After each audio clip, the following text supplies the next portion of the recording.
বাঙালি মানেই শাক। তোমরা কে কী শাক খেতে পছন্দ করো আমাকে প্লিজ কমেন্ট করে জানিও। আমি সেই শাকের রেসিপি বানিয়ে তোমাদের সঙ্গে শেয়ার করব। তো আমার তো ধুলা শাক ভীষণ পছন্দ, আমি তাই বানালাম বেগুন দিয়ে ধুলা শাক ভাজা। প্রথমে আমি শাক বাজার থেকে 4 গাঁট কিনে এনেছিলাম, এনে বেছে ধুয়ে নিয়েছিলাম, তারপর কেটে রেখেছি। এদিকে কড়াইয়ের মধ্যে সর্ষের তেল দিয়ে দিয়েছি, একটু নুন হলুদ দিয়ে ডুমো করে বেগুন কেটে রেখেছিলাম, বেগুনটা ভেজে তুলে নিয়েছি। তারপর এই একই তেলের মধ্যে কালো জিরে রসুন শুকনো লঙ্কা ফোড়ন দিয়ে শাক তুলে দিয়েছি, দিয়ে ঢাকা দিয়ে রেখেছিলাম। শাক মজে যাওয়ার পরে এবার বেগুনগুলো তুলে দিয়েছি, তুলে দিয়ে নাড়িয়ে ছাড়িয়ে ভালো করে ভেজে এবার আমি নামিয়ে দিয়েছি। তো আমার এই শাক আর ভাত ভীষণ পছন্দের।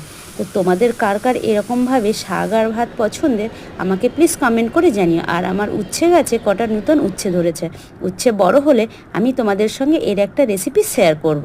তো প্লিজ আমার এই ভিডিওটা কেমন লেগেছে তোমরা